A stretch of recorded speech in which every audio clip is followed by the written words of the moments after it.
Hi hello నమస్తే welcome to విజయ మా ఊరు ఆడియో బుక్స్ ఛానల్. నేను విజయలక్ష్మిని. ఫ్రెండ్స్, నవల స్రవంతిలో ప్రముఖ రచయిత శ్రీ ఇందు రమణ గారి నవల రిపోర్టర్ ధారావాహికగా మీకు అందిస్తున్నాను కదా.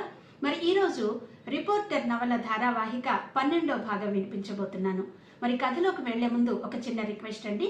ఆడియో పూర్తిగా వినండి, నచ్చితే గనక తప్పకుండా లైక్ చేయండి, షేర్ చేయండి, కమెంట్ చేయండి. అలాగే మీరు ఇంకా ఎలాంటి నవలలు వినాలనుకుంటున్నారు, ఏ విధమైనటువంటి ఎవరి నవలలు వినాలనుకుంటున్నారు, ఆ నవలల పేర్లు గనక నాకు కమెంట్స్లో తెలియజేస్తే తప్పకుండా ఆ నవలలను వినిపించే ప్రయత్నం చేస్తాను. మీరు రాసే ప్రతి కమెంట్ కూడా నేను చదువుతాను, రిప్లై ఇస్తాను. కాబట్టి తప్పకుండా మీ అభిప్రాయాలను, అలాగే మీరు ఇంకా వినాల్సినటువంటి నవలల పేర్లను కూడా నాకు కమెంట్స్లో తెలియజేస్తే తప్పకుండా ఆ నవలలు చదివే ప్రయత్నం నేను చేస్తాను. మరి ఇక కథలోకి వెళ్ళిపోదాం పదండి. రిపోర్టర్ నవల ధారావాహిక 12వ భాగం.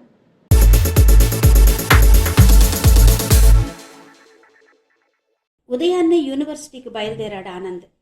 చంద్రశేఖర్ డైనింగ్ టేబుల్ దగ్గర కూర్చుని టిఫిన్ చేస్తున్నాడు. మమ్మీ, నేను యూనివర్సిటీకి వెళ్తున్నాను, పనేమైనా ఉందా? మేడమెట్లు దిగుతూ అడిగాడు ఆనంద్. వంటగదిలో టిఫిన్ చేస్తున్న పద్మావతి, కొంపతీసి టిఫిన్ చేయకుండా చెక్కేస్తావా అని అడుగుతూ వంటగదిలో నుండి వచ్చింది. టిఫిన్ చేయకుండా వెళ్తానా? వేగంగా పెట్టు అంటూ డైనింగ్ టేబుల్ దగ్గరకు వచ్చి తండ్రి పక్కనే కూర్చున్నాడు ఆనంద్. ఇంతలో అత్తయ్య అత్తయ్య అని అరుచుకుంటూ హాల్లోకి వచ్చింది మానస. ఎవరు? మానస, నువ్వా? ఈరోజు ఉదయాన్నే ఇలా వచ్చావేంటి? పెళ్లి కూతురులా ఈ అలంకరణ, ఏవైనా విశేషమా అంటూ ఆనందంగా వెళ్ళి మానసని హత్తుకుంది పద్మావతి. ఏయ్ మానస, ఈరోజు యూనివర్సిటీకి రావా? డుమ్మా కొట్టేస్తావా? టిఫిన్ చేస్తూ అన్నాడు ఆనంద్. నువ్వు వెళ్ళవుగా అంటూనే ఎదురుగా నిలబడ్డ చంద్రశేఖర్, పద్మావతిల కాళ్లకు నమస్కారం చేసింది మానస. మానస హుషారు, చేష్టలు ఎప్పుడూ అంకుల్ ఆంటీ అనే మానస ఈరోజు అత్తయ్య మామయ్య లాంటి వరసలు కలిపేసరికి ఆనందే కాదు, చంద్రశేఖర్, పద్మావతి కూడా ఆశ్చర్యంతో నోళ్లు వెళ్లబెట్టేశారు. ఆశ్చర్యపోకండి మామయ్య, అత్తయ్య, అలా ఆశ్చర్యపడతారెందుకు? ఇవిగో ఈ అక్షతలు నా మీద చల్లండి అంటూ తను కాగితంలో చుట్టి తెచ్చిన అక్షింతలు ఇద్దరికీ ఇచ్చింది. మీ అత్తయ్య ఆశ్చర్యం అందుకు కాదమ్మా, నిన్నటి వరకు ఒకలా పిలిచిన దానివి ఈరోజు వరుసలు కలిపేసరికి ఆనందం తట్టుకోలేక ఆశ్చర్యపోతోంది. ఆనంద్ కూడా అక్కడ అవాక్కై కూర్చున్నాడు చూడు, నవ్వుతూ అన్నాడు చంద్రశేఖర్. ఇంకా ఆంటీ అంకులేంటి మామయ్య, ఆనంద్ ఎడిటర్ కాగానే నేను మీ ఇంటి కోడలనైపోతాగా, అందుకే ఇప్పటి నుంచి ప్రాక్టీస్ చేస్తున్నాను పక్కపక్క నవ్వుతూ అంది మానస. మంచి పని చేసావమ్మా, మాకు ముందుగానే అనాథరైజ్డ్ ప్రమోషన్ వచ్చినందుకు సంతోషంగా ఉంది అన్నాడు చంద్రశేఖర్. ఆనంద్కి ఏం మాట్లాడాలో అర్థం కాలేదు. ఇప్పుడు తను ఏమన్నా పుట్టినరోజు సంతోషం పోయి ఏడ్చుకుంటూ ఇంటికి పరిగెడుతుంది. చిన్న విషయానికే నొచ్చుకునే చిన్నపిల్లల మనస్తత్వం మానసది. పాపం, పుట్టినరోజు పూట బాధ పెట్టకూడదు మనసులోనే అనుకున్నాడు ఆనంద్. అయినా ఆలు లేదు చూలు లేదు, తన పేపర్ పని పూర్తి కాలేదు, అప్పుడే పెళ్లి ప్రయత్నాలా? అయినా ఈ విషయంలో తప్పంతా మమ్మీ డాడీదే. తను ఎంత చెప్పినా వినకుండా సంబంధాలు మాట్లాడుకుంటున్నారు. టిఫిన్ చేయడం ముగించి వాష్ బేసిన్ దగ్గర చెయ్యి శుభ్రం చేసుకుని మానస దగ్గరకు వచ్చాడు Anand. Wish you happy birthday to you అంటూనే షేక్ హ్యాండ్ ఇచ్చాడు ఆనంద్. గలగల నవ్వుతూ థ్యాంక్స్ చెప్పి షేక్ హ్యాండ్ ఇచ్చింది మానస. మానసకేసి తేరిపార చూశాడు ఆనంద్. బుట్ట బొమ్మలా ఉంది. ఇంట్లో ఉన్న బంగారం అంతా ఒంటి మీద అలంకరించేసుకుందేమో, అచ్చ తెలుగు అమ్మాయిలా మెరిసిపోతోంది. అందమైన కోలమొహం, నున్నగా దువ్వి వేసిన వాలుజడ, తల మధ్యలో పొడుగు పాపిడి చేను దగదగలాడుతోంది. చెవులకు జాలువారే జుంకాలు పెట్టింది. దానికి తగ్గ డిజైన్ హారం మానస హృదయ ఫలకం మీద అలవోకగా కదులుతూ చూపరులను ఆకర్షిస్తోంది. మెడలో సింపుల్గా ఉన్న చిన్న నెక్లెస్, చేతులకు దండవంకీలు తొడిగింది. సన్నని నాజూకైన నడుముకి వజ్రాలు పొదిగిన వడ్డాణం అలంకరించుకుంది. 2 చేతులకు బంగారు గాజులు దిట్టంగా దట్టించి వేసుకుంది. ఆ చివర ఈ చివర పచ్చపొడుల గాజులు డిజైన్లా వేసుకుంది. 2 చేతుల వేళ్లు ఖాళీ లేకుండా రకరకాల ఉంగరాలు పెట్టుకుంది. ఎంత ఇదిగా అలంకరించుకున్నా ఎక్కడా ఎబ్బెట్టుగా లేదు. బంగారం దుకాణం వారి ప్రచారానికి అలంకరించుకున్న మోడల్లా ఉంది. నవ్వితే నవరత్నాలు రాలిపోతాయేమోనన్నంత అందమైన పలువరుస మానస నవ్విన ప్రతి క్షణం దగదగా మెరిసిపోతున్నాయి. పెదవులకు రాసి రాయినట్టు ఉన్న లిప్స్టిక్ తళతళ మెరుస్తోంది. అరక్షణం కనురప్ప వేయకుండా మానసనే చూస్తూ ఉండిపోయాడు ఆనంద్. ఏరా ఆనంద్, మానస ఎలా ఉందిరా ఆనందిని ఓరకంట గమనిస్తూ అడిగాడు చంద్రశేఖర్. మనింటికి నడిచి వచ్చిన మహాలక్ష్మిలా లేదు? కొడుకు పక్కకొచ్చి గుసగుసగా అంది పద్మావతి. ఎవరైనా ఇలా మానసును చూస్తే ఎత్తుకుపోతారు అన్నాడు ఆనంద్ నవ్వుతూ.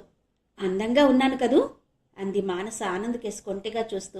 ఇంత అలంకరణలో ఉన్నావు కదా అందుకు అన్నాడు ఆనంద్.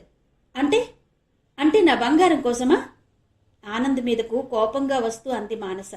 ఊరికే ఇంత బంగారం ధరిస్తే మగాళ్ళకి ఆడవాళ్లకి కూడా కన్ను కుట్టుకుంటుంది అన్నాడు ఆనంద్. అత్తయ్యకి చూపిద్దామని అంటూనే తన ఒంటి మీదున్న నగలన్నీ ఒక్కొక్కటి తీసేసింది మానస. ఏమే ఇక్కడే తీస్తావే? ఇంటికి వెళ్ళు, అక్కడ తీసేయ్ అంది పద్మావతి గాభరాగా. ఆనంద్, ఎందుకురా మానస మనసు నొప్పించావు?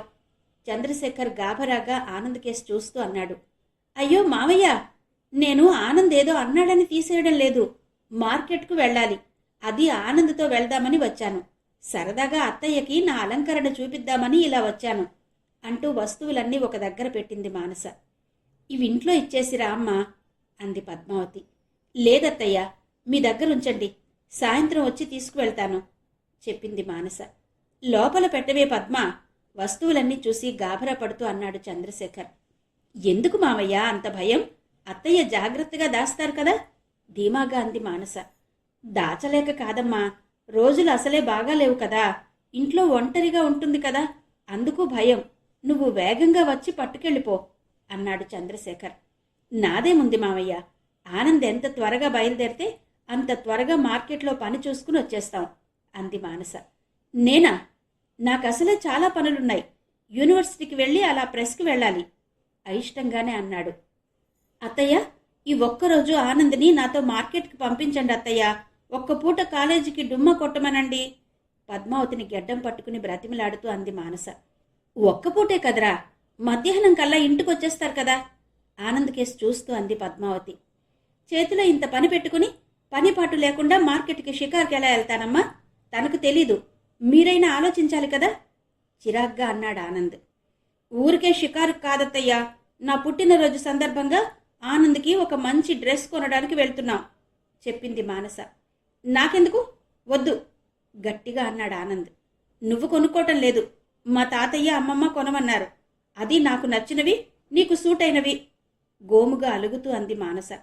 నాకిష్టమైతే కదా, నాకక్కర్లేదు సీరియస్గా అన్నాడు ఆనంద్. అంతే, మానస బుంగమూతి పెట్టుకుని సోఫాలో ఓ మూలకు వెళ్లి కూర్చుండిపోయింది. మొహం కందగడ్డలా పెట్టుకుని ఏడవడానికి సిద్ధంగా ఉన్నానన్నట్టు కూర్చుంది. పోనీలేరా ఆనంద్, మానస ఆనందం ఎందుకు కాదనాలి? నీకు నచ్చిన డ్రెస్ కొనుక్కుని వెంటనే ఇంటికొచ్చేయండి ఆనంద్కి నచ్చ చెప్తూ అన్నాడు చంద్రశేఖర్. అవునరా ఆనంద్, నువ్విప్పుడు వెళ్ళకపోతే మానసే కాదు, అక్కడ అంకుల్ వాళ్ళు కూడా బాధపడతారు అంటూ ఆనంద్కి చెప్పింది పద్మావతి. సరే, తొందరగా రమ్మనండి అంటూ విసురుగా తన గదిలోకి వెళ్ళిపోయాడు ఆనంద్. 5 నిమిషాల్లో బుక్స్ మేడ మీద పెట్టి వెంటనే కిందకొచ్చేశాడు. అప్పటికే మొహం తుడుచుకుని నవ్వుతూ హాల్లో రెడీగా నిలబడింది మానస. ఆనంద్ మానస బైక్ మీద వెళ్లడం చూసి భార్యాభర్తలిద్దరూ చిలక గోరింకల్లా ఉన్నారు అనుకుంటూ తృప్తిగా నవ్వుకున్నారు. భార్యాభర్తలిద్దరూ హాల్లోకి వెళ్ళి కూర్చున్నారు. మానస చాలా బాగుంది పద్మావతి, తెలిసిన అమ్మాయి మనకి కోడలుగా వస్తోందంటే ఆనందంగా ఉంది, కానీ ఎక్కడో ఏదో వెలితిగా ఉన్నట్టుంది అన్నాడు చంద్రశేఖర్. వాళ్ళకి ఒక్కతే అమ్మాయి, వెనుక ముందు ఎవరూ లేరు, మనకు వీడొక్కడే, కలిసిన మిత్రులు, ఒక్కటే బంధువులుగా మారడం బాగుంది కదండి. ఇంకా దేనికి వెలితి? వరసల సంగత? నేను అలాగే బాధపడ్డాను చెప్పింది పద్మావతి. ఏమన్నారు? కుతూహలంగా అన్నాడు చంద్రశేఖర్. దగ్గర బంధువులం కాదు కదమ్మా, బంధం కలిస్తే వరుసలు అవే కలుస్తాయని భార్యాభర్తలిద్దరూ అన్నారు అంది పద్మావతి. అదే సమయంలో ఏడ్చుకుంటూ వచ్చింది మాధవి. మాధవిని అలా చూసేసరికి చంద్రశేఖర్ పద్మావతి హడలిపోయారు. ఏమైందమ్మా మాధవి, ఎందుకలా ఏడుస్తున్నావు గాభరాగా అడిగాడు చంద్రశేఖర్. పద్మావతి గభాలున మాధవి దగ్గరకు వెళ్లి చేత్తో పొదివి పట్టుకుని తీసుకొచ్చి సోఫాలో కూర్చోబెట్టింది. కొంపతీసి రఘురామయ్య గారికేం కాలేదు కదా? కొడుకు దూరమైన దగ్గర నుండి మంచాన పడ్డారు, ఏం జరిగిందో ఏమో మనసులోనే భయం భయంగా అనుకున్నాడు చంద్రశేఖర్. ఏమైందిరా, ఎందుకు ఏడుస్తున్నావు లాలనగా అడిగింది పద్మావతి. అమ్మా, అన్నయ్యేడమ్మా, ఆనందన్నయ్యేడి ఆతృతగా అడిగింది మాధవి. ఇప్పుడే ఆనంద్ మానస కలిసి పూర్ణ మార్కెట్కు వెళ్లారమ్మా. ఏ ఎందుకు? ఆందోళనగా అడిగింది పద్మావతి. అమ్మని నాన్నని పోలీసులు వచ్చి పట్టుకుపోయారమ్మా, బోరున ఏడుస్తూ అంది మాధవి. అమ్మా నాన్నల్ని పోలీసులు తీసుకువెళ్లారా? ఆశ్చర్యపోతూ అన్నాడు చంద్రశేఖర్. అవును, ఉదయాన్నే నేను కాలేజీకి బయలుదేరుతున్నాను. సడన్గా మా ఇంటి ముందుకు పోలీస్ జీప్ వచ్చి ఆగింది. ఎందుకో అనుకున్నాం. బిలబిలమంటూ పోలీసులు లోపలికొచ్చి అమ్మ నాన్నల్ని పోలీస్ స్టేషన్కు రావాలని బలవంతంగా తీసుకుపోయారు. ఆఖరికి నేను అడ్డగించి అడిగాను, ఏదో ఇంటరాగేషన్ చెయ్యాలట అంటూ చెప్పి ఏడ్చింది మాధవి. అప్పుడే వెంటనే ఆనందన్నయ్య సెల్కి ఫోన్ చేయలేకపోయావా? వాడు వచ్చి వాళ్లతో మాట్లాడేవాడు కదా అన్నాడు చంద్రశేఖర్. ఫోన్ ట్రై చేశాను, అన్నయ్య నెంబర్ దొరకలేదు. సిగ్నల్స్ లేనట్టున్నాయి. అందుకే ఇలా ఇక్కడికి ఆటోలో వచ్చాను అంది మాధవి. అయ్యో, ఫోన్ కలిసుంటే బాగుండేది. ఇప్పుడే ఆనంద్ మానస ఇద్దరూ వెళ్లారు అంది పద్మావతి. ఆనంద్కి నేను చేస్తానుండమ్మా అంటూ ల్యాండ్లైన్ ఫోన్ నుండి ఆనంద్ సెల్కి ఫోన్ చేశాడు చంద్రశేఖర్. హలో ఆనంద్, గాభరాగా అన్నాడు చంద్రశేఖర్. చెప్పండి డాడీ అట్నుంచి అన్నాడు ఆనంద్. ఎంతవరకు వెళ్లారా అడిగాడు చంద్రశేఖర్. సింహాచలం దాటకపోతే వెనక్కి రమ్మని పిలిచేద్దామని ఆయన అభిప్రాయం. ప్రహ్లాదపురం దాటి విరాట్ నగర్కు వస్తున్నాను డాడీ, ఏంటో చెప్పండి అడిగాడు ఆనంద్. మాధవి వచ్చిందిరా, ఏడుస్తూ వచ్చింది చెప్పాడు. కొంపదీసి కాలేజీలో ఏదైనా గొడవైందట ఆతృతగా అడిగాడు ఆనంద్. కాదురా, రఘురామయ్య వసుంధరమ్మల్ని పోలీసులొచ్చి తీసుకువెళ్లారట చెప్పాడు చంద్రశేఖర్. ఓసారి మాధవికి ఫోన్ ఇవ్వండి. పక్కనే ఏడుస్తూ ఆందోళనగా నిలబడింది మాధవి. నువ్వు మాట్లాడు మాధవి, అన్నయ్య నీతో మాట్లాడతాడట అంటూ ఫోన్ మాధవి చేతికిచ్చాడు చంద్రశేఖర్. అన్నయ్య, అమ్మ నాన్నల్ని పోలీసులు తీసుకువెళ్లారు అంటూనే ఉదయం ఏం జరిగిందో అంతా పూసగుచ్చినట్టు వివరించింది. అయితే నేను పోలీస్ స్టేషన్కి వెళ్తాను, నువ్విక్కడే ఉండిపో, ఇంటికి వెళ్లకు అంటూ ఆనంద్ ఫోన్ కట్ చేశాడు. అన్నయ్య ఇంటికి వస్తున్నాడా అడిగింది పద్మావతి. లేదమ్మా, అలా పోలీస్ స్టేషన్కి వెళ్తానన్నాడు ఏడుస్తూనే చెప్పింది మాధవి. ఏడవకమ్మా, ఆనంద్ అన్నయ్య ఉన్నాడు కదా, వెళ్ళి విషయం కనుక్కుని అమ్మా నాన్నల్ని తీసుకునే వస్తాడు లాలనగా అంది పద్మావతి. మాధవి, నువ్విక్కడే ఉండమ్మా, నేను మన షాపుకు వెళ్తాను. ఏదైనా అర్జెంటు విషయం అయితే షాపుకు ఫోన్ చేయండి, వెంటనే వచ్చేస్తాను, సరేనా అంటూ చంద్రశేఖర్ తన స్కూటర్ స్టార్ట్ చేసుకుని షాపుకు వెళ్ళిపోయాడు. రా మాధవి, కాస్త టిఫిన్ చేద్దు గాని రా అంటూ మాధవిని డైనింగ్ టేబుల్ దగ్గరకు లాక్కుపోయింది పద్మావతి. నాకు తినాలని లేదమ్మా బాధగా అంది మాధవి. నేను ఇంకా తినలేదు, నాకు కంపెనీగా కూర్చో అంటూనే మాధవికి టిఫిన్ పెట్టింది పద్మావతి. నువ్వు కూర్చో అమ్మా అంది మాధవి. పద్మావతి కూడా ఓ ప్లేట్తో టిఫిన్ తెచ్చుకుంది. శంకరన్నయ్య అలా మోసం చేసి వెళ్ళిపోయాక అమ్మా నాన్నలు చాలా డీల పడిపోయారమ్మా. రోజు వాళ్ళు బాధపడుతుంటే చూడలేకపోతున్నాను. మళ్ళీ ఈరోజు ఇలా టిఫిన్ చేస్తూనే ఇంట్లో నుండి వెళ్ళిపోయిన సొంత అన్నయ్యను తలుచుకుంటూ బాధపడింది మాధవి. నువ్వే ఇలా బాధపడితే అమ్మా నాన్నలకి ధైర్యం ఎవరు చెప్తారమ్మా? బాధపడకు, ఆనంద్ అన్నయ్య వెళ్ళాడు కదా, వెంటనే వచ్చేస్తారు సర్ది చెప్పింది పద్మావతి. మీరండగా లేకపోతే మేమేమైపోయేవాళ్ళమో అమ్మా. ఆనంద్ అన్నయ్య రోజు మా ఇంటికి వచ్చి మా మంచి చెడ్డలు అడిగి వెళ్తుంటాడు. శంకరన్నయ్య మాకు దూరం అయ్యాడన్న బాధే కానీ ఆనంద్ అన్నయ్య మాకు అండగా ఏ లోటు లేకుండా చూస్తున్నాడమ్మా. నిజంగా మేమెంతో అదృష్టవంతులం అంది మాధవి. వాడికి నువ్వు కూడా చెల్లెల్లేని లోటు తీర్చావు కదమ్మా. ఇద్దరూ మాట్లాడుకుంటూ టిఫిన్ చేయడం పూర్తి చేశారు. మాధవి చెప్పింది వినేసరికి ఆనంద్ అవాక్కయ్యాడు. రఘురామయ్య గారిని వసుంధరమ్మ గారిని పోలీసులు ఎందుకు తీసుకెళ్లారు? ఎక్కడికి తీసుకెళ్లారు? ఆలోచిస్తూనే బైక్ డ్రైవ్ చేస్తున్నాడు ఆనంద్. విరాట్ నగర్ దాటి గోపాలపట్నం పెట్రోల్ బంకుకు చేరుకున్నాడు. పెట్రోల్ బంక్లో పెట్రోల్ కొట్టించాడు. అంతవరకు మానస ఒక మూలన నిలబడింది. బైక్ మానస దగ్గరకు తీసుకొచ్చాడు ఆనంద్. మానస బైక్ ఎక్కి కూర్చుంది. మానస, దారిలో మనం ఒకసారి పోలీస్ స్టేషన్ దగ్గర ఆగుదాం. రఘురామయ్య అంకుల్ వసుంధరమ్మ గార్లను ఎవరు తీసుకెళ్లారో కనుక్కుందాం అన్నాడు ఆనంద్. అలాగే అంది మానస. గోపాలపట్నం చివర బాజీ జంక్షన్కి దరిదాపుల్లో ఉన్న పోలీస్ స్టేషన్ దగ్గరకు చేరుకున్నాక నేరుగా బైక్ని స్టేషన్ ఆవరణ లోపలికి తీసుకెళ్లాడు ఆనంద్. ఆనంద్ బైక్ ఆగగానే 2-3 కానిస్టేబుల్స్ ఎదురై విష్ చేశారు. లోపల ఎస్ఐ గారున్నారా అడిగాడు ఆనంద్. ఉన్నారు సార్, ఇప్పుడే మీ వాళ్ళంతా వచ్చి వెళ్ళారు సార్ అన్నాడు ఒక కానిస్టేబుల్. ఆ మాటకు మానస ఆశ్చర్యంగా ఆనంద్ మొహంలోకి చూసింది. మా వాళ్ళంటే మా విలేకరులు. వార్తల కోసం రోజు ఇక్కడికి వస్తాం కదా, నన్ను చూస్తూనే వాళ్ళందరూ వచ్చి వెళ్ళారని చెప్పాడు. మానసకు అర్థమైనట్టు చెప్పాడు ఆనంద్. మన వాళ్ళు, అదే రఘురామయ్య అంకుల్ గురించని అనుకున్నాను అంది మానస. పద లోపలికి వెళ్దాం, నీకేం భయం లేదు కదా నవ్వుతూ అన్నాడు ఆనంద్. నువ్వుండగా నాకేం భయం, నీ వెనకే నేను ఆనంద్ చెయ్యి పట్టుకుంటూ అంది మానస. ఆనంద్ లోపలికి అడుగు పెట్టేసరికి స్టేషన్ రైటర్ ఎదురయ్యాడు. సార్ లోపలున్నారు సార్, కలుస్తారా అడిగాడు. ఆయన కోసమే వచ్చాను చెప్పాడు ఆనంద్. వెళ్ళండి సార్ అన్నాడు రైటర్. రా మానస అంటూ నేరుగా ఎస్ఐ గారి గది తలుపులు తోసుకుంటూ లోపలికి నడిచాడు ఆనంద్. అతన్ని అనుసరించింది మానస. రండి ఆనంద్ గారు రండి, అరగంట క్రితం మీ వాళ్ళందరూ వార్తలు సేకరించుకు వెళ్ళిపోయారు నవ్వుతూ చెప్పాడు ఎస్ఐ. నేను అందుకోసం రాలేదు సార్, నా పర్సనల్ పని మీద వచ్చాను ఎస్ఐ ఎదురుగా ఉన్న కుర్చీలో కూర్చుంటూ అన్నాడు ఆనంద్. మానస కూడా ఆనంద్ పక్కన కుర్చీలో కూర్చుంది. ఎస్ఐతో సివిల్ డ్రెస్లో ఉన్న ఒక వ్యక్తి అంతవరకు గుసగుసలాడుతూ ఆనంద్ వాళ్ళ లోపలికి రాగానే పక్కకు తప్పుకుని ఓ మూల చేతులు కట్టుకుని నిలబడ్డాడు. అతన్ని చూస్తూనే మానస అదిరిపడింది. అదే వ్యక్తిని తను రోజు చూస్తూనే ఉంది. ఎక్కడా? మనసులో తర్జన భర్జన పడింది. చెప్పండి ఆనంద్, ఏంటి విశేషాలు అడిగాడు ఎస్ఐ. ఎస్, ఇతన్ని రోజు జాగింగ్కి వెళ్ళినప్పుడు రఘురామయ్య అంకుల్ ఇంటి పరిసరాల్లో తిరగడం చూసింది. మనసులోనే స్థిరంగా అనుకుంది మానస. ఆనంద్, అక్కడ ఎస్ఐ గారి పక్కన ఆ మూలన నిలబడ్డ వ్యక్తిని గుర్తుపట్టావా? రోజు మనం జాగింగ్కి వెళ్ళినప్పుడు రఘురామయ్య అంకుల్ ఇంటి దగ్గర చూడలేదు? ఆనంద్ చెవిలో నెమ్మదిగా చెప్పింది మానస.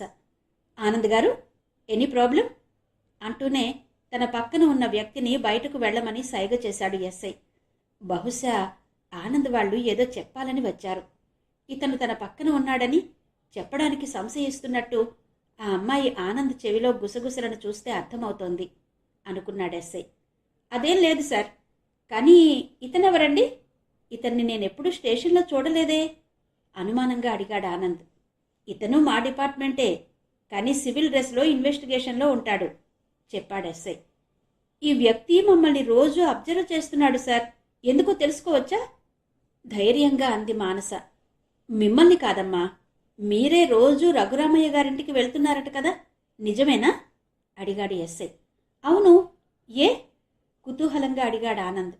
ఏం లేదు, రఘురామయ్య గారింటికి వచ్చేపోయే వారిని అందరినీ ఓ కంట కనిపెట్టమని మాకు పైనుండి ఆర్డర్స్ ఉన్నాయి చెప్పాడు ఎస్ఐ.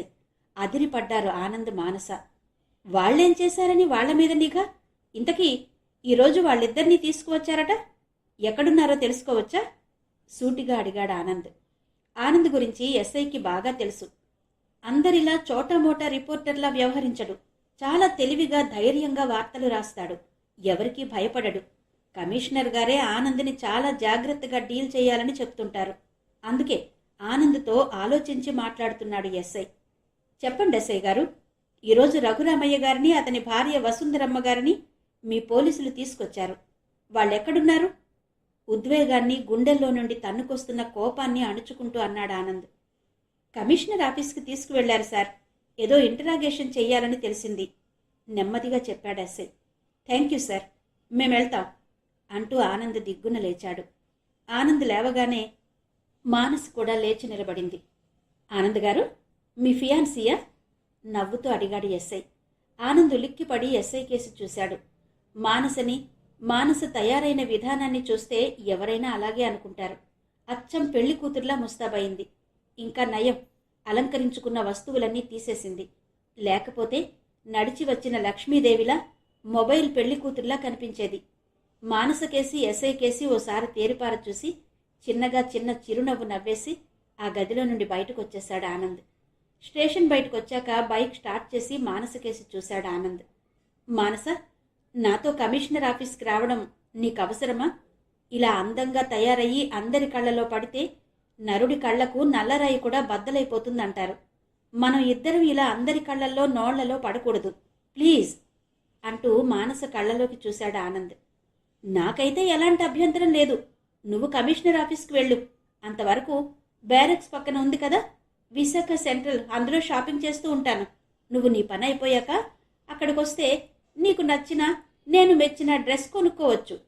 మొండిగా అంది మానస. ఇక ఈ అమ్మాయిని వదిలించుకోవడం కుదరదని బుద్ధిగా బైక్ను ముందుకు పరుగు పెట్టించాడు ఆనంద్. మనసులోనే ముసిముసిగా నవ్వుకుంది మానస. కమిషనర్ ఆఫీసులో కమిషనర్ గారికి ఎదురుగా కుర్చీల్లో కూర్చున్నారు రఘురామయ్య, వసుంధరమ్మ దంపతులు. ఆ గదిలో ఇంకెవరూ లేరు. మిమ్మల్ని కొన్ని నిజాలు అడిగి తెలుసుకుందామని పిలిపించాను, అంతే. మీరేం కంగారు పడాల్సిన పని లేదు, నెమ్మదిగా వారినే గమనిస్తూ అన్నాడు కమిషనర్. మా దగ్గరున్న నిజాలేంటో, మమ్మల్ని తీసుకురావాల్సిన అవసరమేంటో మాకు అర్థం కావడం లేదు కమిషనర్ గారు. గొంతు పెగలడం కష్టంగా ఉన్నా అతి కష్టం మీద మాట్లాడారు రఘురామయ్య గారు. మీకొక అబ్బాయి ఉండాలి కదా? రఘురామయ్య గారి కళ్ళలోకి సూటిగా చూస్తూ అన్నాడు కమిషనర్. ఉండేవాడు, కానీ ఇప్పుడు లేడు. అంతే సూటిగా సమాధానం చెప్పారు రఘురామయ్య గారు. ఇప్పుడు కొంచెం కొంచెం అర్థమవుతోంది విషయమంతా. పోయినవాడు పోయాడు, కానీ ఈ గొడవలు గోల ఏంటో అర్థం కావడం లేదు. గుండెల నిండా ఊపిరి పీల్చుకుని ధైర్యంగా సర్దు కూర్చున్నారు రఘురామయ్య గారు. వసుంధరమ్మ మాత్రం భయం భయంగా కుర్చీలో ఒదిగి కూర్చుంది. మీ అబ్బాయి ఇప్పుడెక్కడున్నాడు? గొంతులో కర్కసత్వం ప్రదర్శించారు కమిషనర్ గారు.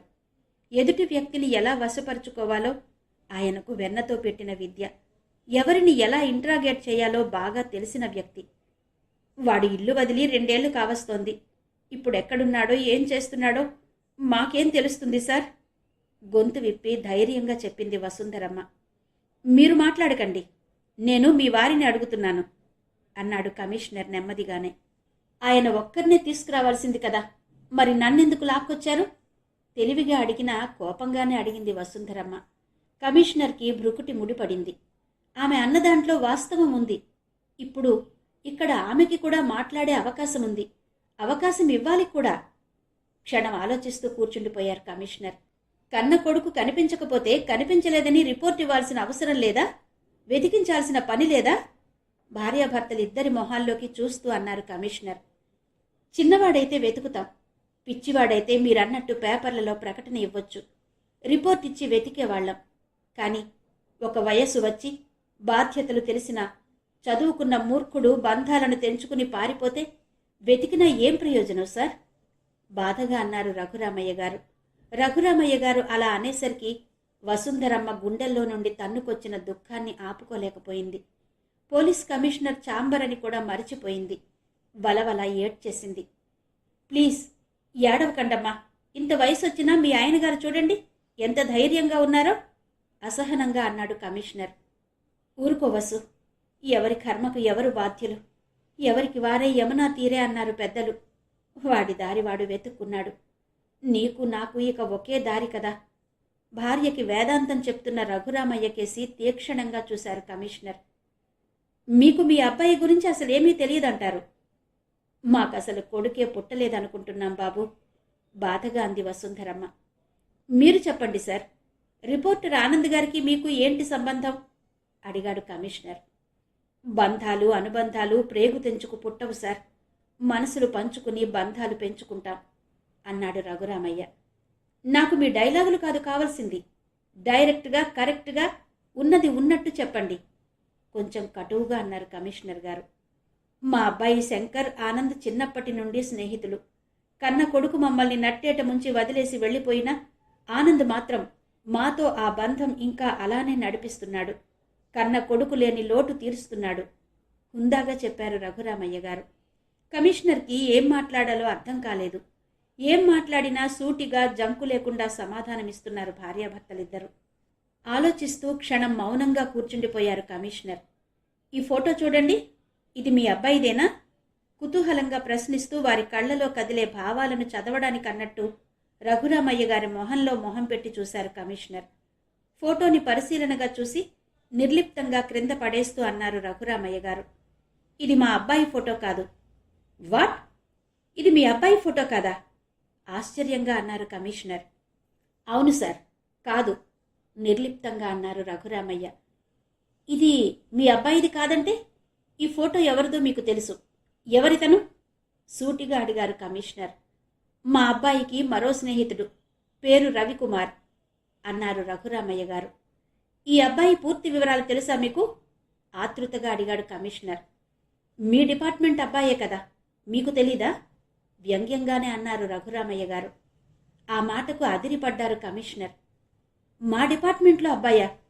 మీకు మతిపోయిందా? కోపంగా అన్నారు కమిషనర్. అబ్బాయి తండ్రి మీ డిపార్ట్మెంట్లో పెద్ద పోలీస్ ఆఫీసర్గా పనిచేశాడు, అందుకే అలా అన్నాను చెప్పారు రఘురామయ్య గారు. ఎవరతను? ఇప్పుడు సర్వీస్లో ఉన్నారా? మరింత ఆతృతగా ఆందోళనగా అన్నారు కమిషనర్. ఇప్పటికే పోలీస్ డిపార్ట్మెంట్ అంటే ప్రజల్లో చులకన భావం ఉంది. ఇప్పుడు ఇలాంటి విషయాలు వెలుగులోకి వస్తే ఉన్న పరువు పూర్తిగా మంటగలిసిపోతుంది. పోలీస్ కమిషనర్ మనసులో పిచ్చి పిచ్చిగా ఆలోచనలు పరుగు తీస్తున్నాయి. చెప్పండి రఘురామయ్య గారు, మీకు తెలిస్తే సంశయించకుండా చెప్పండి. ఈ కుర్రాడి మీద 5 లక్షల రివార్డు ఉంది. అతన్ని పట్టిస్తే ఆ రివార్డు మీకే ఆశ పెడుతూ అన్నారు కమిషనర్. రివార్డులకి అవార్డులకి దూరంగా దీనంగా బ్రతుకుతున్నాం సార్. తెలిస్తే చెప్పడానికే ఉంది. అతను తల్లిదండ్రుల్ని వదిలి ఎటో వెళ్ళిపోయినవాడే. గాలికి ఎగిరే గాలిపటం ఎక్కడ పడుతుందంటే ఏం చెప్పగలం? నిర్వికారంగా అన్నారు రఘురామయ్య గారు. మీ సోది వినడానికి పిలిపించలేదు. ఈ అబ్బాయి తల్లిదండ్రులెవరో మీకు తెలుసన్నారు, అదైనా కాస్త చెప్పండి కోపంగానే అన్నారు కమిషనర్. రిటైర్డ్ ఎస్పీ పరశురామ్ గారు, మీకు తెలిసే ఉంటుంది కదా బాబు, సూటిగా కాస్త వ్యంగ్యంగానే చెప్పింది వసుంధరమ్మ. వాట్? మా ఎస్పీ పరశురామ్ గారి అబ్బాయా? Is it true? ఆశ్చర్యంతో అవాక్కైపోయారు కమిషనర్. అబద్ధం చెప్పి ఎవరినో ఇరికించడానికి మేము లాయర్లమో పోలీసోళ్లమో కాదు సార్, కోపంతో కలగలిసిన ఉక్రోషంతో అన్నారు రఘురామయ్య గారు. పోలీసోళ్లం కాదన్న పదం నొక్కి పలికారు. కానీ కమిషనర్ అదేదీ పట్టించుకునే స్థితిలో లేడు. పోలీస్ డిపార్ట్మెంట్లోనే సిన్సియర్ ఆఫీసర్గా, మోస్ట్ ఎఫిషియెంట్ ఆఫీసర్గా పేరొందిన ఎస్పీ పరశురామ్ గారి అబ్బాయి తీవ్రవాదుల్లో చేరిపోయాడా? ఇది నమ్మశక్యంగా లేదు. ఈ అబ్బాయి నిజంగా పరశురామ్ గారి అబ్బాయేనా? పరిపరి విధాల ఆలోచిస్తూ క్షణం నివ్వెరపోయారు పోలీస్ కమిషనర్. ఇంతలో గది బయట కాపలాగా ఉన్న సెంట్రీ లోపలికొచ్చాడు. వినయంగా కమిషనర్కి పోలీస్ సెల్యూట్ చేశాడు. ఏం కావాలి? తీక్షణంగా ప్రశ్నించారు కమిషనర్. ఏదో ఎంతో ముఖ్యమైన వార్త ఉంటే గాని సెంట్రీలెవరో ఇలా మీటింగ్లో ఉండగా లోపలికి రారు అనుకుంటూనే సీసీ కెమెరాల్లో కనిపిస్తున్న దృశ్యాల కోసం చూశారు కమిషనర్. ద్వారం దగ్గర రిపోర్టర్ ఆనంద్ నిలబడి ఉన్నాడు. ఎందుకొచ్చాడబ్బా అనుకున్నాడు కమిషనర్. సార్, రిపోర్టర్ ఆనంద్ గారు వచ్చారు, మిమ్మల్ని కలవాలట, చాలా అర్జెంట్ అంటూ నసిగాడు సెంట్రీ. ఎస్, పంపించు హుందాగా అన్నారు కమిషనర్. రిపోర్టర్ ఆనంద్ వచ్చాడనేసరికి వెంటనే రఘురామయ్య దంపతులకు ప్రాణం వచ్చినట్టు అనిపించింది. తమ కోసమే ఆనంద్ వెతుక్కుంటూ వచ్చుంటాడని గ్రహించారు. గుండెల్లో దాగిన భయం పటాపంచలైంది. అంతవరకు లేనిపోని అపోహలతో, అనుమానాలతో, పిచ్చి పిచ్చి ఊహలతో నమిలి తినేసిన మనసు కుదుటపడింది. ఇద్దరూ ధైర్యంగా సర్దుకు కూర్చున్నారు. కమిషనర్ ఛాంబర్లోకి అడుగుపెట్టిన ఆనంద్ కమిషనర్ ఎదుట కూర్చుని ఉన్న రఘురామయ్య గారి దంపతులను చూసి హాయిగా ఊపిరి పీల్చుకున్నాడు. నమస్తే సార్. గౌరవ సూచకంగా కమిషనర్ దగ్గరకు వచ్చి వినయంగా నమస్కరించాడు ఆనంద్. రండి ఆనంద్ గారు, రండి, కూర్చోండి అంటూనే రఘురామయ్య వసుంధరమ్మల కేసి చూసి, మీరు ఏమీ అనుకోకుండా కొంచెం లేచి ఆ చివరి కుర్చీల్లో కూర్చోండి సార్, ఈయనని పంపించిన తర్వాత మనం మాట్లాడుకుందాం అన్నారు కమిషనర్. వాళ్ల గురించి ఆనంద్కి తెలియకూడదన్నది కమిషనర్ ఆలోచన. ఆనంద్ వీళ్ల కోసమే వచ్చాడన్న విషయం కమిషనర్ గ్రహించలేదు. ఆనంద్ కూడా మౌనంగానే కూర్చున్నాడు. కమిషనర్ చెప్పగానే లేచి దూరంగా ఉన్న కుర్చీల్లో కూర్చున్నారు రఘురామయ్య దంపతులు. చెప్పండి ఆనంద్ గారు, ఏంటి విశేషం? చిన్నగా నవ్వుతూ అన్నారు కమిషనర్. సార్, మా వాళ్లను ఎందుకు తీసుకొచ్చారో తెలుసుకోవచ్చా? సూటిగానే ప్రశ్నించాడు ఆనంద్. మీ వాళ్ళ? ఎవరు? నాకు అర్థం కావడం లేదు ఆశ్చర్యంగా అన్నాడు కమిషనర్. ఇంతవరకు మీ ముందు కూర్చున్నారే రఘురామయ్య గారి దంపతులు, వాళ్ల గురించి వెనక్కి తిరిగి రఘురామయ్య వాళ్లను చేత్తో చూపిస్తూ అన్నాడు ఆనంద్. కమిషనర్ ఉలిక్కి పడ్డాడు. ఏదైతే రిపోర్టర్ చెవిలో పడకూడదనుకున్నాడో అదే విషయమై అతను వచ్చాడని తెలిసేసరికి ఉలిక్కిపడి సర్దు కూర్చున్నారు. చిన్న ఇన్ఫర్మేషన్ తెలుసుకుందామని. ఓకే, వారితో పనైపోయింది, మీరిక వారిని తీసుకువెళ్ళొచ్చు కూల్గానే అన్నారు కమిషనర్. థ్యాంక్ యూ సార్, వస్తాం అంటూ నిలబడ్డాడు ఆనంద్. ఆనంద్ గారు, నాదో చిన్న ప్రశ్న, కాదనకుండా సమాధానం చెప్పాలి. సీరియస్గా మొహంలో మొహం పెట్టి ఆనంద్ కళ్ళలోకి చూస్తూ అన్నారు కమిషనర్. చెప్పండి సార్, చెప్పాల్సిన విషయం ఏదైనా మీతో చెప్పడానికి తప్పేముంది? వృత్తికి సంబంధించిన రహస్యమైతే ఎలా చెప్పగలను? ఆలోచిస్తూ అన్నాడు ఆనంద్. వీడెవడో ఘటికుడే. తానేది అడుగుతాడో ముందే గ్రహించేశాడు. ఇక ఇతని నుండి ఎలాంటి రహస్యం బయటికి రాదు. అయినా అడగక తప్పదు. ఏం చెప్తాడో చూద్దాం మనసులోనే అనుకున్నారు కమిషనర్. మీరు తీవ్రవాదుల్ని ఇంటర్వ్యూ చేయడానికి వెళ్ళారా? ఎలా వెళ్ళారు? ఆ ప్రశ్న కమిషనర్ గారికి ఏదోలా అనిపించింది. సార్, ఇందులో నేనేం చెప్పడానికి సమాధానం లేదు. వార్తల సేకరణకు మాకు ఎన్నో మార్గాలుంటాయి. మీ ఆఫీసులో మీరివ్వని వార్త కూడా మేము ఏదో మార్గంలో రాబడతాం. క్షమించండి ఇలా అన్నందుకు అన్నాడు ఆనంద్. మీరు వెళ్ళిన రోజే ఆ క్షణంలోనే కదా అక్కడ పోలీసులకు తీవ్రవాదులకు వార్ జరిగింది. అందుకనే అడిగాను. తనని తాను సర్దుకుంటూ అన్నారు కమిషనర్.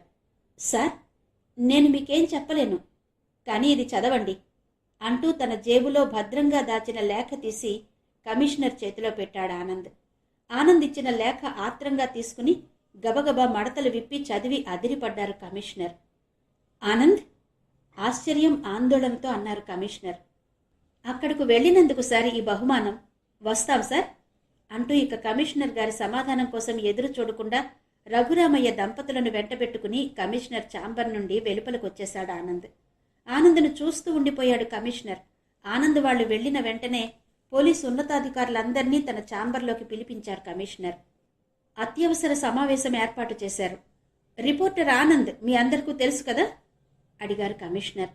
సార్, ఆయనెవరో మాకెవరికీ తెలీదు. గోపాలపట్నం సర్కిల్ వాళ్లకు మాత్రమే తెలుస్తుంది. విషయమేంటో చెప్పండి సార్. ఒక పోలీస్ అధికారి లేచి అన్నాడు. మీ అందరికీ తెలుసా అనడంలో తెలుసునని కాదు. రిపోర్టర్ ఆనంద్ మీద తీవ్రవాదుల గురి ఉంది. ఇదిగో వారే స్వయంగా ఆయనకు పంపించిన హెచ్చరిక. ఈ రోజు నుండి మీరు రిపోర్టర్ ఆనంద్ని కంటికి రెప్పలా కాపాడుతూ ఆయన్ని అనుక్షణం అనుసరించి తీవ్రవాదుల్ని కూడా కనిపెట్టవచ్చు కదా అన్నారు commissioner. Yes sir, good idea sir అన్నారు అందరూ. ఇప్పుడే నాకు ఒక ఆశ్చర్యకరమైన విషయం తెలిసింది. ఈ రోజు నుండి 2 కానిస్టేబుల్స్ని మఫ్టీలో రిటైర్డ్ ఎస్పీ పరశురాం గారింటి దగ్గర నిఘా పెట్టండి. ఆ ఇంట్లో వాళ్ల కదలికల్ని జాగ్రత్తగా పరిశీలించమనండి అన్నారు గంభీరంగా కమిషనర్. అందరూ అవాక్కయ్యారు. కానీ ఎందుకు ఏమిటి అని అడగడానికి సాహసించలేదు. అవసరమైతే ఆయన ఎవరికి చెప్పాలో చెప్తారు, ఆ బాధ్యత అప్పగిస్తారు. అందరి మదిలోనూ అదే ఆలోచన. ఎస్పీ పరశురాం గారుండేది గోపాలపట్నం సర్కిల్లోనే కదా. ఆ స్టేషన్ సిఐని ఎస్ఐని నా దగ్గరకు పంపించండి అంటూ లేచి నిలబడ్డారు కమిషనర్. ఆయన అలా అర్థాంతరంగా లేచి నిలబడ్డారంటే ఇక ఆ సమావేశం అంతటితో ముగిసినట్టే లెక్క. ఆ విషయం అందరికీ తెలుసు. అందరూ ఆయన లేవగానే లేచి నిలబడ్డారు.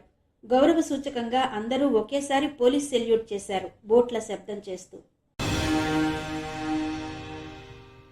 యూనివర్సిటీలో పరీక్షలు ప్రారంభమయ్యాయి. రోజు తప్పించి రోజు ఓ పరీక్ష. మొత్తం 1 రోజులు పరీక్షల టైం టేబుల్ ఇచ్చారు. ఉన్న 6 సబ్జెక్టులకు చదువుకునేందుకు వీలుగా ఉందని అనుకున్నారు విద్యార్థులంతా. ఆ రోజు మొదటి పరీక్ష కాగానే ఆనంద్ మిత్ర బృందం అంతా ఒక దగ్గర సమావేశమయ్యారు. ప్రియాంక, మానస కూడా వారితో కూర్చున్నారు. ప్రచురణ సంఘం రిజిస్ట్రేషన్ సర్టిఫికేట్ వచ్చేసిందని చెప్పాడు ఆనంద్. పత్రికాఫీస్ పనుల గురించి కూడా చర్చించుకున్నారు. నరహరి లేచి నిలబడి ఆఫీసులో జరుగుతున్న కార్పెంటరీ వర్క్ విషయమై అందరికీ వివరించాడు. పేపర్ పేరు కూడా మనం అనుకున్నదే ఇస్తూ ఢిల్లీ నుండి ఆర్డర్ వచ్చిందని ఆర్డర్ కాపీ అందరికీ చూపించాడు ఆనంద్. చాలామంది మిత్రులు తమ తమ షేరు ధనం 50,000 అందచేశారని, మిగతా ఎవరైనా మన ప్రచురణ సంఘంలో చేరాలనుకునేవారు సెంట్రల్ బ్యాంకులో ఉన్న మన ప్రచురణ సంఘం అకౌంట్లో జమ చేయాల్సిందిగా ఆనంద్ ప్రకటించాడు. ప్రియాంక నిలబడి తన సభ్యత్వం 50,000 అదే సమావేశంలో ఆనంద్ చేతికి అందచేసింది. అది చూసి మానసు నొచ్చుకుంది. అయ్యో, తను కూడా తాతయ్యని అడిగి ఈరోజు ఇచ్చేస్తే బాగుండేది అనుకుంది. పత్రికాఫీస్ పనులు, పబ్లిసిటీ అన్ని విషయాలు చర్చించుకుని ఎవరి దారిన వాళ్ళు బయలుదేరారు. ఇంటికి బయలుదేరుతున్న ఆనంద్ నాపి ప్రియాంక తన కారులో ఎక్కమంది. ఆనంద్ కూడా మారు మాట్లాడకుండా ప్రియాంక కారులో ఎక్కి కూర్చున్నాడు. ఆనంద్ ప్రియాంక కారులో కూర్చోవడం చూసి మానస మొహం కందగడ్డలా అయిపోయింది. ఒరే చంటి, నువ్వు, నరహరి, సురేష్ మీరంతా మన పత్రికాఫీస్కు వెళ్ళి పని చూడండి. నేను ప్రియాంకతో మాట్లాడి వెంటనే వచ్చేస్తాను అన్నాడు. మరి బైక్ అడిగాడు చంటి.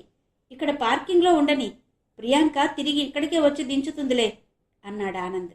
అలాగే అంది ప్రియాంక. మానస రుసరుసలాడుతూ బస్టాప్ దగ్గరకు వెళ్ళిపోయింది.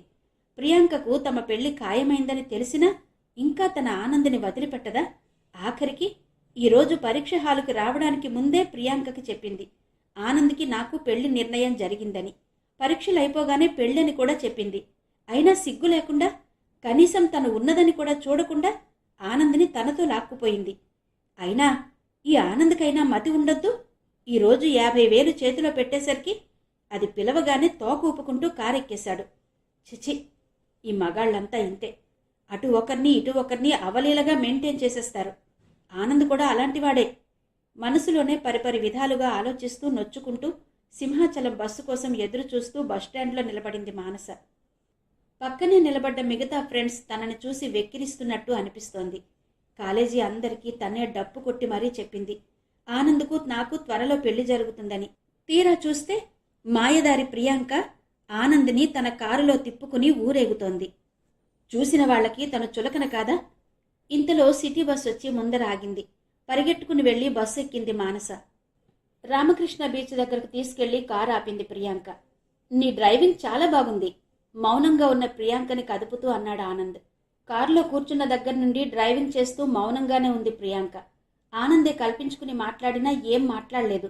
ఇసుకలో నడుస్తూ ముందుకు వెళ్ళింది ప్రియాంక. ఆమెనే అనుసరిస్తూ ముందుకు నడిచాడు ఆనంద్. ప్రియాంక, ఇలా ఎంతవరకు? ఎందుకు పిలిచావు? ఇసుకలో ఏదో ఆలోచిస్తూ ముందుకు సాగిపోతున్న ప్రియాంక చెయ్యి పట్టుకుని అడిగాడు ఆనంద్. ఆనంద్, నీ ఉద్దేశం నాకు అర్థం కావడం లేదు తీక్షణంగా అంది ప్రియాంక. అదే అర్థం కావడం లేదు నాకు కూడా అన్నాడు ఆశ్చర్యంగా. ఆడపిల్లనైనా సిగ్గు విడిచి నా మనసులో మాట ఉత్తరంలో రాశాను. అయినా నువ్వు ఎప్పటిలాగే మాట్లాడుతున్నావు బాధగా అంది ప్రియాంక. ఉత్తరమా? ఆశ్చర్యంగా అన్నాడు ఆనంద్. ఆ రోజు వెంకటాద్రి హోటల్లో సర్వర్ నీకిచ్చాడు కదా? ఆనంద్ మొహంలోకి చూస్తూ అంది ప్రియాంక. అది నువ్వు రాసిన లెటర్ కాదే అన్నాడు ఆనంద్. సడన్గా ఒక్కసారే షాక్ అయినట్టు అదిరిపడి ఆగిపోయింది ప్రియాంక. నేను రాసింది కాదా? ఆశ్చర్యంగా అంది. అవును అన్నాడు ఆనంద్. అది ఎవరు రాసింది? అయోమయంగా అంది ప్రియాంక. చెప్తాను, ముందు నువ్వు చెప్పు. ఉత్తరం అంటున్నావు, ఏం రాశావు? అమాయకంగా అన్నాడు ఆనంద్. నీకు అర్థం కాలేదా? అయినా అమాయకుడిలా నటిస్తున్నావా? కోపంగానే అంది ప్రియాంక. ప్రియాంక కోపాన్ని చూసి ఆగిపోయాడు ఆనంద్. మాటకు మాట పెరిగి గొడవ జరిగే అవకాశం ఇవ్వకూడదనుకున్నాడు. అందుకే మౌనంగా నిలబడిపోయాడు. ఆనంద్, మన ఎగ్జామ్స్ వస్తున్నాయి. నాకెందుకో భయంగా ఉంది నెమ్మదిగా తల వంచుకుని అంది ప్రియాంక. ఫెయిల్ అవుతావన్న భయమా అన్నాడు ఆనంద్. అంతే. కోపంగా చూస్తూ ఆనంద్ కేసు తిరిగింది. చటుక్కున ఆనంద్ని 2 చేతులతో తోసేసింది ప్రియాంక. ఈ హఠాత్ పరిణామానికి ఇసుకలో నిలదొక్కుకోలేకపోయాడు. ఆనంద్ వెనక్కి వెళ్ళకిలా పడ్డాడు. ప్రియాంక విసవిస నడుచుకుంటూ 2 అడుగులు ముందుకు నడిచి ఆనంద్కు కొంచెం దూరంగా వెళ్లి నిలబడింది. ఆనంద్ నెమ్మదిగా లేచి నిలబడి ఒంటి కంటిన ఇసుక రేణువులు దులుపుకుని ప్రియాంక దగ్గరకు వెళ్ళాడు. ఇంతలోనే అంతలా ఎలా మారిపోయింది? తనేమన్నాడని? తను తప్పుగా ఏవైనా అన్నాడా? ఆలోచిస్తూ ప్రియాంక కేసి చూశాడు. అందమైన ఆమె మోములో కన్నీళ్లు జాలువారి బుగ్గలన్నీ కన్నీటి కాలువల్లా మారిపోయాయి. అరే ప్రియా, ఏడుస్తున్నావా? నేనేమన్నానని? సారీ, తప్పైతే క్షమించు అంటూ ప్రియాంక బుగ్గల మీద జాలువారిన కన్నీళ్లు చేత్తో తుడిచాడు ఆనంద్. ఆనంద్, నేనంటే నీకంత చులకనగా ఉందా అంటూ అక్కడే అలాగే ఏడుస్తూ ఇసుకలో కూలబడిపోయింది ప్రియాంక. ప్రియా ప్లీజ్ అంటూ ప్రియాంక పక్కనే కూర్చుని ఓదార్చబోయాడు ఆనంద్. చటుక్కున ఆనంద్ చెయ్యి తన చేతుల్లోకి తీసుకుని ముద్దు పెట్టుకుంది ప్రియాంక. ఆనంద్, నువ్వు లేకపోతే నేనుండలేను. నువ్వు నాకు దూరం అయిపోతావేమోనన్న ఆలోచనే నేను భరించలేకపోతున్నాను. I like you, I love you అంటూ తన్మయత్వంతో గభాలున ఆనంద్ని తన 2 చేతులతో బలంగా తన వైపు లాక్కుంది. ఆనంద్ ఆశ్చర్యంతో ఒక్క క్షణం స్థాణువైపోయాడు. ప్రియా ప్లీజ్ రిలాక్స్ అంటూ ప్రియాంక చేతుల నుండి విడిపించుకుని నిలబడ్డాడు ఆనంద్. ఆనంద్, నీకు నేను ఇష్టమా కాదా చెప్పు. అమ్మ సంగతి నేను చూసుకుంటాను సీరియస్గా అంది ప్రియాంక. ప్రియాంక, నీకు జీవితం అంటే అర్థం కాదు. నాకెన్నో ఆశలున్నాయి, ఆశయాలున్నాయి. నేను అనుకున్నది నెరవేరే వరకు పెళ్ళే చేసుకోకూడదని నిర్ణయించుకున్నాను. స్థిరంగా అన్నాడు ఆనంద్. అంతేనా అంటూ విసురుగా అక్కడి నుంచి విసవిసలాడుతూ వెళ్ళిపోయింది ప్రియాంక. కారు డోర్ విసురుగా తీసి కూర్చుని ఏడుస్తూనే స్టార్ట్ చేసింది. ఆనంద్ నిశ్చేష్టుడై ప్రియాంక వెళ్లిన వైపే అలా చూస్తూ ఉండిపోయాడు.